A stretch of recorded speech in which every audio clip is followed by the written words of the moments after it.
Hey, this is Troy from Planet 76. We've got some really good Sixers-focused content coming your way today. Make sure you subscribe to the pod so you can be in the know when we release new content. Enjoy the show. Oh boy, what's going on, everybody? Welcome back to Planet 76. Long time no see. Michael and I are back. We're recording October 7th. Sixers preseason action underway, and so Planet 76 is back. This is episode 158 of the podcast, and we are really excited for this one just because it's been so long. And Sixers played basketball tonight. Vibes are up, and a lot of stuff to get into for this episode, Michael. But I don't want to waste any more time without tossing it to you, man. It's been a while here on Planet 76. It's been a while. How are you doing? How are you feeling? Let's get into it. Yeah, I was just telling Troy, it's been 2 months almost to the day since we recorded last. And It's crazy. that's easily been the longest we've gone without recording. But Troy and I we had a lot of stuff going on. And honestly, the Sixers, there wasn't much going on with the Sixers. So, there's only so much you can talk about when it comes to the whole Paul George signing until we actually see him in action, until we hear what Nick Nurse has to say, what Daryl Morey has to say. And we've heard and seen a lot of what these two have said, and we'll break that down a little bit in this episode. But yeah, it's exciting. It is. Obviously, we have a lot of time to talk about it, but I will say now, everything just feels different this year. It's more than just the team got better. They did, but there's almost a culture shift. The team, it just feels different. You're seeing it in the training camp videos. You're seeing it in the preseason. Well, the preseason just started, but you're seeing it in the training camp videos. You're seeing it during media day. You're seeing how the guys are talking about each other. Even the new guys are talking about each other, and that's something new. That's something that hasn't really been a roster-wide thing. Like, Sixers teams of the past, you weren't hearing the vets talking about the new guys the way that Drummond and I forget who else was talking about Jared McCain. I mean, Obviously Jared McCain is one of the better Sixers draft prospects in a long time, outside of Tyrese Maxey, of course, and Ricky Council.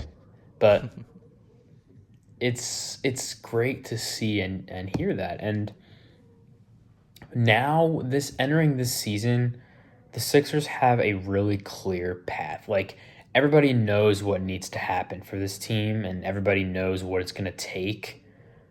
Whereas years past, there's always question marks of what are they going to do about this? What are they going to do about that? But the roster this year really is so well rounded, and there aren't really many holes in the roster. Whereas, again, in years past, you could say they need this, they need that. Whereas now, you're looking at this team and you're thinking, there isn't really much you can say that they need. Obviously, there's some things that they could definitely benefit from, but things you can improve on and even add later down the line in the season that aren't super detrimental to the beginning of the season, and just ironing things out and learning how everybody plays and trying to get everybody adjusted. But this is such a well-rounded roster, and they have a really deep team. It's so crazy because I was thinking about the roster the other day, and I was thinking, I forgot they had this guy. Yeah. I forgot about some of the guys. I forgot they had Reggie Jackson. I forgot they had Eric Gordon. And to me, although you may call me, that may be neglect as a fan, but I take that as a good thing because it's nice that you are so focused on the main pieces of the roster, but you can still look back and say, wow, they have that guy still. They still have that guy. KJ Martin. They got KJ Martin back. It's just so nice to have that. It's just a luxury. And we've talked about luxury in the past when it comes to the Sixers, having certain guys who make things easier on your stars. But now we really have that. Kelly Oubre, Caleb Martin, KJ Martin, Andre Drummond. Like, it's these guys are. I mean, Caleb Martin has a reputation of being a really nice complementary piece, being a guy that can do a lot of things. Kelly Oubre, obviously, with the Sixers last year. Mhm. It's so and I think they were. I don't know if they didn't really release the starting lineup, but apparently the starting lineup was leaked. Not even leaked because I that's a was gonna bad get to word that. I was because gonna we get to all that. we all figured what it's gonna be. But I like how it's Maxi, Oubre, George. What is it? Martin, Embiid, Caleb Yep. Martin, Yep. Embiid. Just That's what I was gonna ask you about. So, yeah. Let's just get into that then. that was my first thing out the Stop gate. I me was like, from rambling okay, for 10 minutes. this starting lineup, yeah, you're exactly right. Leaks or whatever. It's like you see it everywhere. I've seen it Mhm. everywhere, and it's like Yeah, we haven't and even started the season. not Um, even that. It's just like knowing the players they have, like you could pretty much guess what their starting lineup is going to be. Anyway, so right, right. And we know Kelly has had some experience in both sides. Coming off the bench with this team.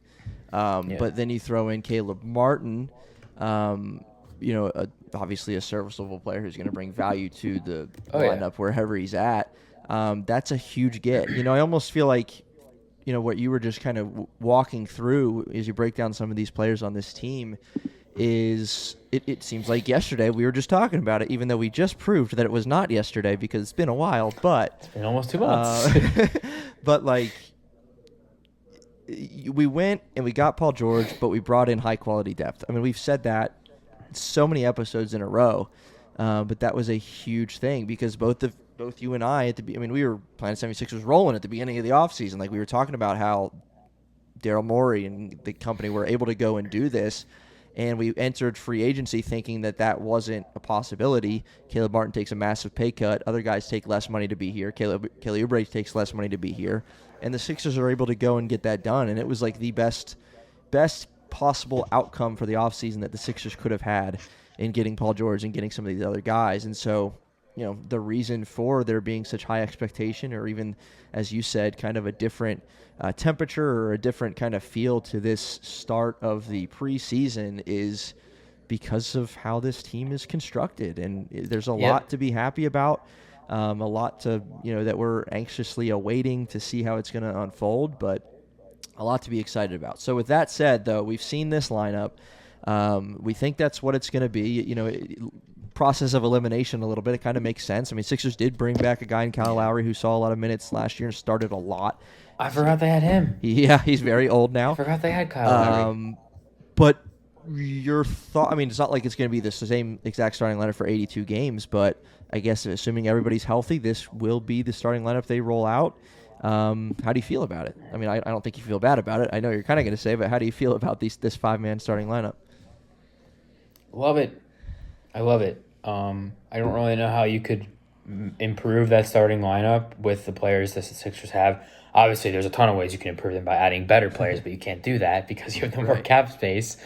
But with the players they have, I don't see how you could build a better starting five. Not even just talent wise, but also around Embiid because you have three guys in Martin. It's gonna annoy me that the Sixers have two Martins though I know, because right? you can't just say Martin. You got to clarify who you're talking about. Caleb Martin, Paul George, Kelly Oubre. You're looking at three guys who complement Embiid and Maxey so well because guys who can hit shots off of the attention that Embiid creates, and we've talked about this before. But you also have guys who can help Maxey out because you have guys specifically. Maxey's not a horrible defender, but he's not amazing. He's not great. You have guys who can help Maxey out in the backcourt because you're essentially putting PG or Kelly Oubre at the two next to Tyrese Maxey, and having that length and size in the backcourt on defense is Mm-hmm. going to help the Sixers a lot and Maxey a lot because he's not going to have to do as much defensively because he's just not like small guards aren't really ever going to be great defenders. So having a lengthier defender next to that small guard is going to be helpful. Whether it's Caleb Martin or Paul George or Kelly, but it doesn't matter who it is. Right, right. Having Those guys are having that interchangeable. guy, Yeah, exactly. Having that guy next to Maxi in the backcourt is going to be so beneficial. And then you have the two other guys on defense, assuming they play close to Embiid or, somebody can roam, like PG can just roam on defense and just kind of guard the opposing team's best player, or kind of like ball watch, and not ball watch, but like, you know, kind of be a pest around the perimeter and kind of just roam. And that's the other thing too, like with PG, you have that, and then you can literally just tell him like, okay, just roam. Like Embiid stay home Embiid stay home at the rim. PG just roam. Like, you want to go guard the opposing team's best player? Okay, cool. You want to go just kind of back and forth baseline? Cool. And that's one of the 100 reasons, literally, why Paul George is so valuable, because of the versatility. Because of the versatility specifically on defense. Like, no shade to James Harden. I still was a big fan of what he could do with us, with the Sixers, but you weren't getting that from James Harden. You weren't getting even a fraction of that with James Harden. A lot of people, when the move happened, were comparing Paul George to James Harden in terms of what they do for the Sixers. You just can't. It's the value that Paul George provides is exponentially greater. Literally, I mean, you could just say because of the defense. Like, obviously, he's not as good offensively as Harden. He doesn't fit quite as good offensively as Harden, but defensively, like, he's just exponentially more valuable on defense because he's a better defender, because he's so much more versatile than Harden. Like, you can't do anything with Harden defensively. He's essentially a liability on defense. Yep. Paul George, you could do so many things. Like I mentioned, you can have him be the roamer on defense. You can kind of have him play like a Giannis role on defense and have Joel Embiid stay home at the paint. Like, you could have Embiid roam, depending on the game plan. You could have Embiid be the roamer, and then PG stay at home in the paint and protecting the rim. Now, obviously, your best option is having Embiid at the rim because he's one of the best rim defenders in the NBA. But you have that option. You have that versatility because of Paul George, because of what he can do. And that's something that a lot of teams don't have. Like I mentioned, the Bucks. I mean, obviously, they have like a way better version of that with Giannis and Brook Lopez. But there's so few teams in the NBA where you could say have an elite rim protector like Joel Embiid, close to or better than him, and then have a guy in Paul George, switchable wing, who can come out and defend outside the perimeter, but who can also help Embiid inside the perimeter. It's just such a privilege, I guess, but a luxury. It's just it's just great. And that's the kind of lineup flexibility that Paul George provides for you. Like I said, you could put him next to Maxey in the backcourt. You could have him play the 2 on offense and then have him be the 3 or 4 on defense. Yep. Having that kind of versatility is so underrated and such a rarity in today's NBA. So, Paul George is going to get slack from Sixers fans and non-Sixers fans alike, sure, for whatever reasons. But one thing that I just know is going to be so helpful is the fact that he can do all these things on defense, and it's going to be such a breath of fresh air for this team. Yeah, I think the piece of versatility that you just mentioned defensively that the 3 guys alongside Embiid and Maxey provide is just due to their ability to defend multiple positions, particularly on defense. Like, I mean, they're similar in what they kind of bring size-wise even, and athletic ability even. Like, there's a lot that you can do there, and I think that we're not even going to be able to fully unpack that until we're watching it unfold. Right. And the kind of value that that's going to bring, because I mean, and we've talked about this before too. Like, you look back to some of the deeper Sixers teams that they've had.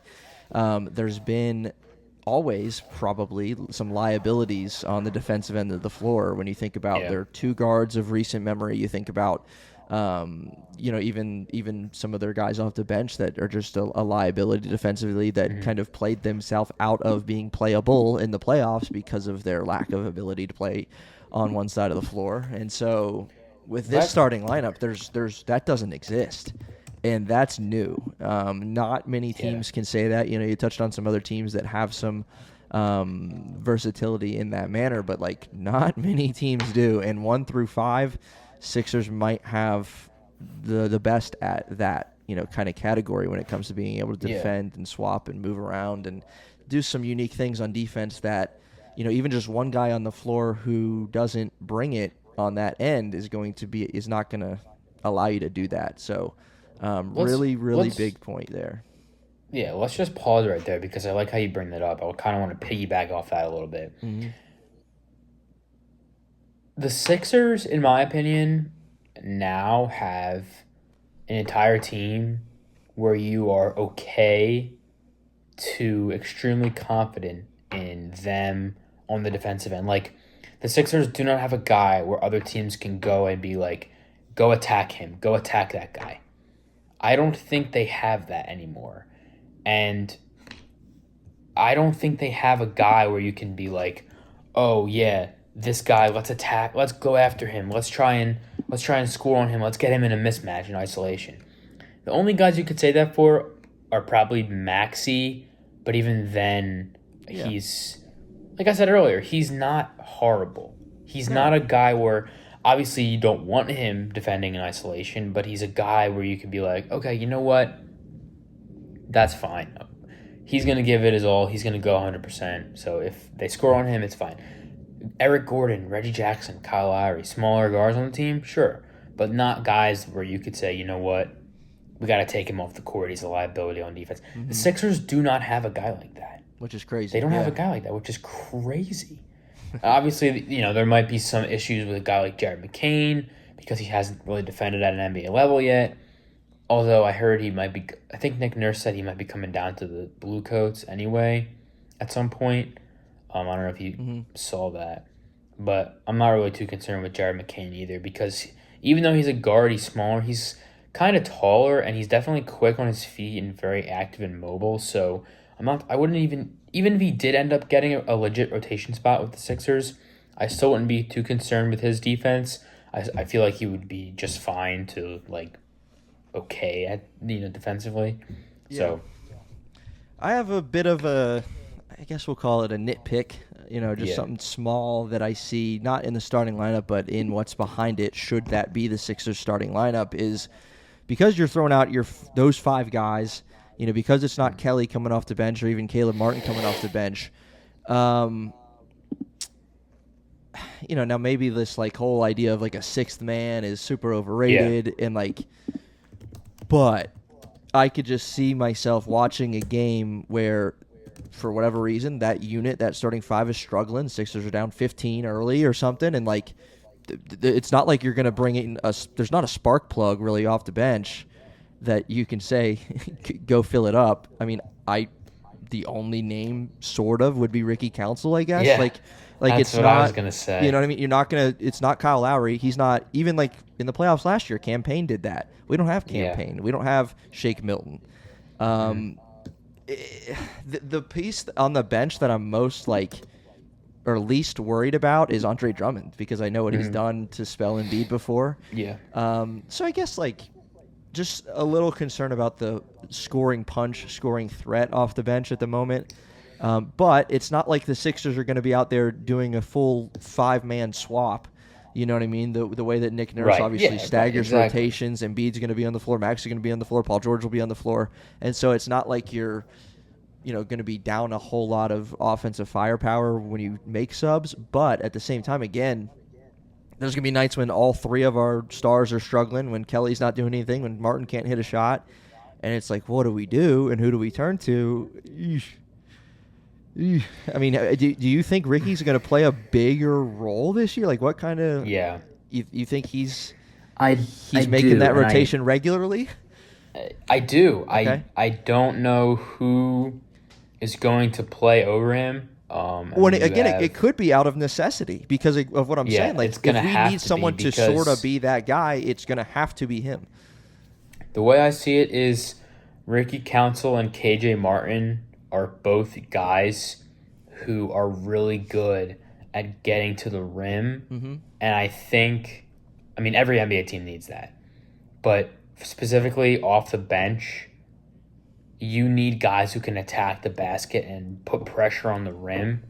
Ricky Council's really good at that. Mm-hmm. KJ Martin is pretty good at that.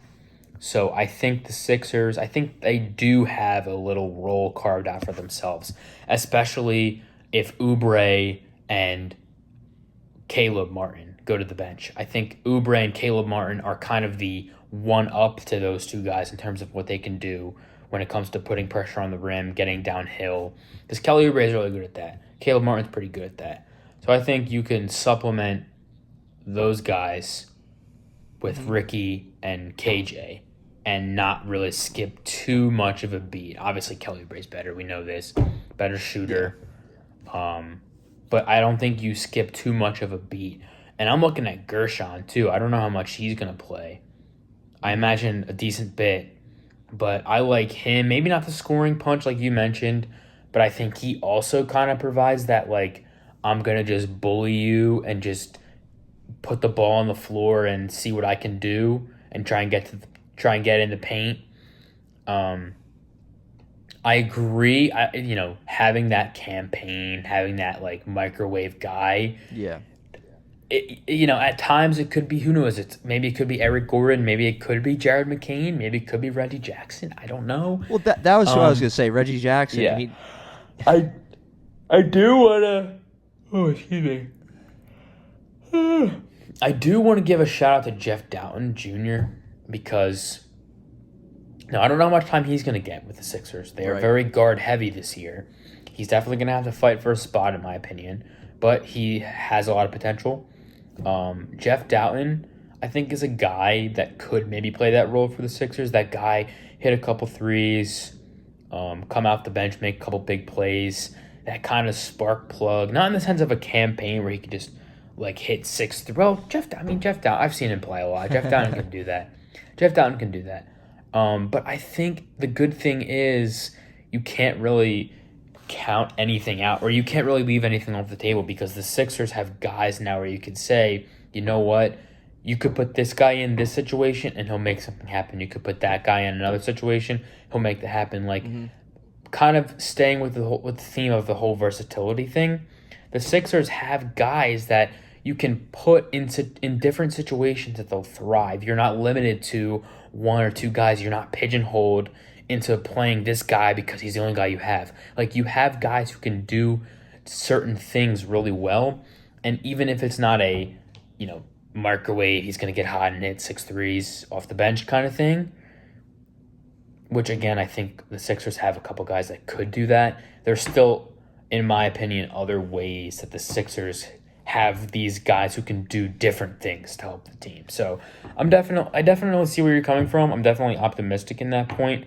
because I do have a lot of faith in a couple of these guys, like I mentioned. Yeah. So I don't know. It's like I said, the main thing is the good thing is the Sixers are going to have options all the time for whatever situation they're in at any point in the game. They're going to have options, and that's something that I don't think you could say. Maybe with the exception of last year for the last 3 months of the season. No, that's the Sixers are going to have options. So yeah, that's fair. Situational, plug and play. Who's going to thrive where, and I like to think that we have the coach that can figure out who's going to thrive in what scenario. So that's a really, really good point. And while you were talking, I did, because we talked a little bit about Ricky Council being, kind of a threat off the bench to get you a bucket. But Reggie Jackson, the 34-year-old Reggie Jackson, I didn't quite realize the year that he was coming off of in Denver. That was box score wise solid. He appeared in every single game. He only started in 23 of them. He averaged over 10 points, nearly 4 assists in 22 minutes, again, off the bench. So not saying he's going to do that in Philadelphia, but obviously he can still bring it and provide something. And again, he was 60-plus games he was off the bench. And so he's a guy that could be a factor. Now, again, how that's going to work alongside Kyle Lowry and his role on the team, and where does Jared McCain fit in, we're just going to have to wait and see. And it's 82 games. All of these guys, like you just mentioned, are going to get a shot, going to get an opportunity to thrive in the role that they can play. But I guess I need to put a little more faith in Reggie Jackson, because he can do something for this team, and he's a threat. He's 34 years old, but obviously coming off last season, 82 games played, he's still doing it. So I think that speaks to the guard rotation too. I mean, Maxey, Gordon, Jackson, McCain, Lowry, Doughton. I mean, you have 6. Well, let's just, for argument's sake, let's just say like 4.5 because I don't know what McCain is going to be. I don't know what kind of time Doughton is going to get. Yep. 4.5 to 5 legit NBA guards. So Reggie Jackson, I think that speaks to. Well, I don't know. I don't know how much time he's going to get either. But the veteran presence and, like you said, him playing 82 games in Denver last year, he's one of those guys that can do a lot. Yeah. Obviously, his better days are probably behind him, as unfortunate as that may sound for the Sixers. But he's still a guy that can do a lot. And I think, again, situational versatility. Reggie Jackson can be a guy you're like, all right, Reggie, we need a bucket, or we need, I don't know. There's so much that could happen that the Sixers would, in theory, be prepared for because of the of the players they have on the team now. Right, and we could very, very well see just in the fact of who's going to get the minutes behind Maxey, it could be every single night, depending on matchup situational, whether it's Lowry or it's Reggie Jackson. And so, I think we got to be okay with that, thinking that Nurse has got it, and he's going to plug and play what he needs to. So, one thing, this might seem like it's coming out of left field a little bit, but I did want to ask you this. Yeah. Since it went down, Karl Anthony Towns is on the Knicks. Yeah. That came out of nowhere, literally. It's coming out of nowhere for the purposes of this episode. Your thoughts on that? That's all I'm gonna say. Your thoughts on that, because I have mine. You have yours. I was gonna say follow up with yours. I mean, I'd be lying to you if I said the Knicks didn't get better with the trade. They definitely gutted their team because they traded Dante. They lost Isaiah Hartenstein. They do have Mikal Bridges and OG Anunoby, 2 players that we all know. Yeah. We are all fully aware as Sixers fans how good they are. So I don't know though, because on the scale of does this move me, I don't know where I stand, because for one thing, Karl Anthony Towns is soft, and I'm just not sold on him as a player. I think he's not a good defender. I don't think he's that great of an offensive player. Like, obviously he's going to benefit from the Knicks system, and he's going to play really well. The Knicks can kind of have their 5-out offense. Cat can just hit, shoot a bunch of threes. So in that regard, yes, they're definitely going to be something, and they're definitely going to be a threat. I mean, they were already a threat to the Sixers, so this amplifies the threat even more because they did get better. And even though I don't like Cat, I really am not moved by him at all. He does make them harder to defend. He does make them harder to stop. Obviously, he gives them the ability to score a lot more points. He's pretty even though he's not a great offensive player, he's versatile. He can do a lot of things. He can hit threes. He can handle the ball a little bit. So the Knicks definitely got better. I still would probably put the Sixers over them, just because I'm way more sold on their depth now as opposed to the Knicks' depth, because they had funny. They signed Campaign. Speaking of Campaign, they got Campaign, so that's a nice pickup for them. But overall, I'm really not moved by their depth. Josh Hart is nice, don't get me wrong. Although, he won't start. Wait. I think he will. I think he will start. To me... I'm basically done. What are your thoughts? I'm basically done. They got better. Yeah, they did. I don't want to... Scared is not the right word. Don't misunderstand. No. But twisted. wow. That starting lineup... Yeah. Brunson, who is just really, really, really good. Yeah, unfortunately he is. You got Bridges, you got Anunoby, you got Hart, and you got Cat. Yeah. Now, there's 2 things that I kind of take away from this. One, two that are like kind of like question marks. One is the fact that Cat is just so different to what this team was last year. Like, their identity changes so much bringing him in. I mean, their identity was just depth. Like, I mean, look at who went off in the playoffs against us. Deuce McBride had a tremendous couple games. Your boy. DiVincenzo. Yeah, my boy, Deuce. He's the only Nick I like. Dante DiVincenzo went off a couple times. Anunoby was big at moments. A couple games the Sixers didn't win. Jalen Brunson struggled tremendously. And it was because of the depth that they had. Now, you just said, their depth doesn't worry me, and you're right, it certainly doesn't. They still have McBride, they have Campaign, Precious Achua. Like, I don't even think they filled out their roster yet. It's because of what they had to give up, and it's it just changes things a lot. Not to say that they're going to be worse, but it's a different feel with bringing Cat in to this kind of. It was almost like a culture that they. I mean, it was the Nova Knicks. I get that, but a different culture in the sense of it was just, spread the ball around, share the wealth, and someone's going to knock down 7 threes this game. Someone's going to knock down 7 tomorrow night. And it was, it's not that anymore because of what they've done with this team. Their starting lineup is stacked, yes, but it's different. That's the first thing I learned, and then 2 is just in relation to, how. Kind of a similar thing, but specifically on Cat, how he fits into what the Knicks have already established with some of these guys, and that's going to be interesting to see as well, because it caught him by surprise, heading to New York, and we're just it's again not scared, but no. They already were a threat. They beat us last year. We've retold we have a different team too, but man, okay, that's significant. Cat's in the Eastern Conference now, and he's on the Knicks, so that's not a little deal. Let's just put it that way. Yeah, and it's a long season, and the season thankfully hasn't begun. Well, not thankfully. I mean, obviously, I want the season to start, but the season hasn't started yet. So we're just gonna have to wait and see because. Yeah. I'm not going to say anything. I'm going to start rambling. I don't want to do that.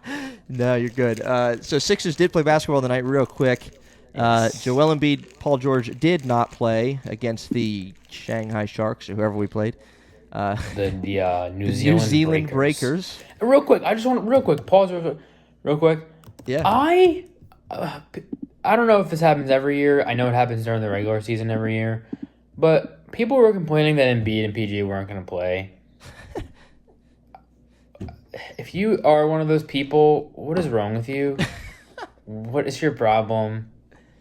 Please, it's just exhausting. As a Sixers fan, seeing this every single year in the regular season, do we really have to see this in preseason too? It's preseason. Why are you so upset with them not playing? They should not play. Against a team from New Zealand. Against a team from New Zealand, they should not play. Honestly, Embiid should maybe play one preseason game. Maybe. Right. It's people are so quick to say, "Oh, he's overrated. He can't win us anything. He always loses." But then those same people are the ones that complain about him getting hurt, or not getting hurt, but complain about him missing games to prevent injury. Which is it? You can't have it both ways. You can't complain about him being a loser and then him trying to preserve his body to try and win. That's just so counterintuitive. I don't know if it's you're being a hypocrite or what. Yeah. But it doesn't make any sense, and it really bothers me. So if that's you and you're listening to this, please, I don't even know. Just shut up or something. I don't know what to say. It's just so frustrating. Oh, they're already missing games. The season hasn't started. It's preseason. They're playing a new team from New Zealand, and they're both pretty injury prone, so we're trying to preserve their bodies. I don't know why that's so hard to it really is just common sense. Or not even common sense, but it's just obviously they're doing that. It's preseason. Above all things, it's literally preseason. Your stars do not play in preseason. This has historically been true for years and years now. Wow. You know what that means? Yeah. That means Well, I don't know what that means, but Michael just went off, meaning that we are officially back here Oh, on yeah. 76. Oh man, No, it's just you have my undivided attention and support with that statement because I'm I with you appreciate there. that. It's just so annoying. Even if it's like three people in the probably millions of Sixers fans that exist in the world, even if it's three people, I don't care. It should not be happening at all. It should not be three people. It should be 0 people because we should all be on the same page that PG and Embiid's health is the absolute number one priority. Whatever the team needs to do to ensure their health, that's what needs to happen. So if it means they miss the whole preseason, okay. They should really only probably play one game each. Maybe that. Yep, exactly. But against those New Zealand Breakers, Jared McCain, I don't know if you saw any clips. Yeah, he or if played you watched. Well. He knocked down 4 threes, a couple of them super quick release off a catch and shoot. Really solid looking. If he does that consistently, he will be a feature in the rotation for sure. The one thing I'll make this quick about Jared McCain. The one thing that I really like about his game is the three-pointer, like you mentioned. Quick release. And that's something he had in college. That's something that's going to easily translate to the NBA. Yep. And we're seeing it, even though it's preseason against a New Zealand team. We're seeing it. The quick release, the ability to get shots off, and that's so valuable. If you're a shooter in the NBA, you have to be able to shoot quickly and shoot a lot. And it looks like Jared McCain can do that. He did it in college. So to me, there's no reason why that doesn't translate to the NBA. So that's one thing going for Jared McCain right now. Yeah, and that's a welcome sign right now. Yeah. Very, very good thing in the early going here. Very early going. The earliest of going. But speaking of early going, we'll end with this. I just want to hear one thing from you and one thing from myself regarding what you're anxious or looking to see. Not necessarily looking forward to see, but just something through the first, let's say, week of the season, regular season, first 3-4 games. What's something you're going to have your eye on? Not that we're not going to talk between now and then because Planet 76 is officially back. Don't get it twisted. Right. But regular season's here. We're a weekend. What's one thing you're going to be looking for during that time? The first week of the season? Yeah. First few games. What's going to be what's your eye going to be on? A lot of things probably.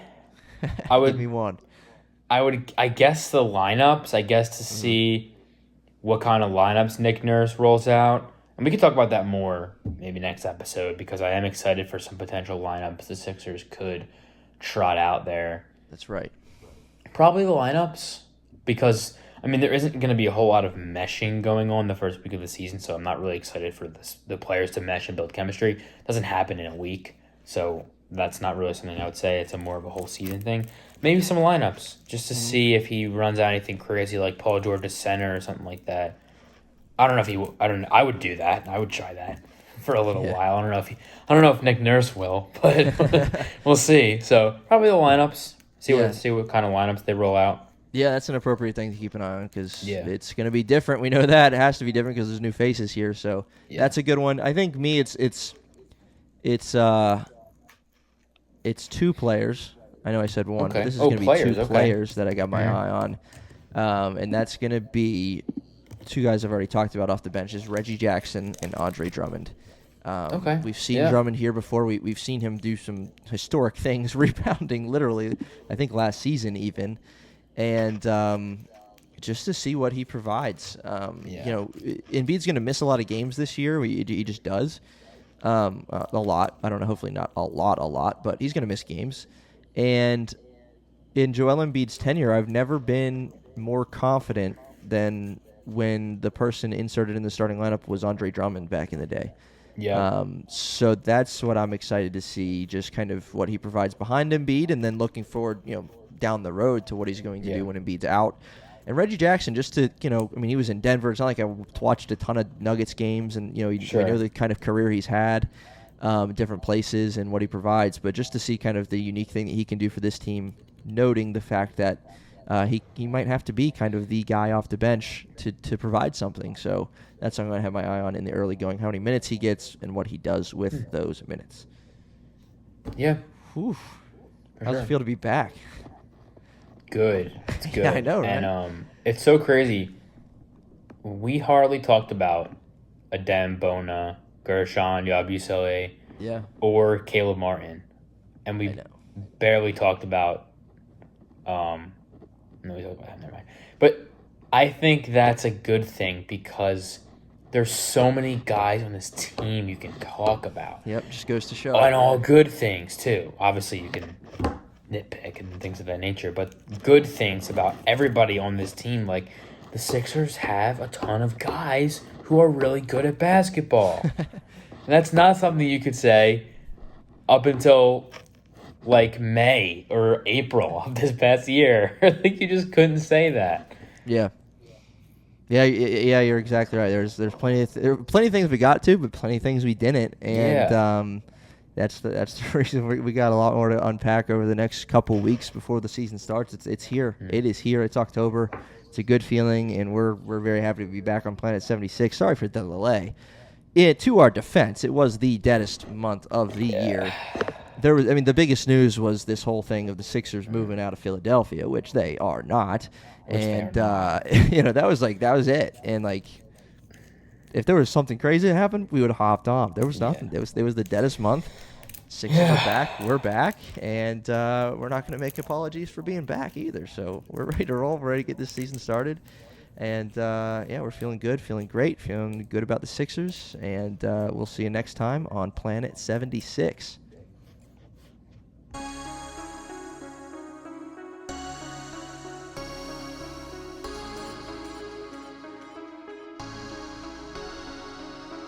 You just listened to an episode of the Planet 76 podcast. Hey, we appreciate you joining us for this episode. Whatever platform you're on, why don't you hit that subscribe button for us, and we'll see you next time.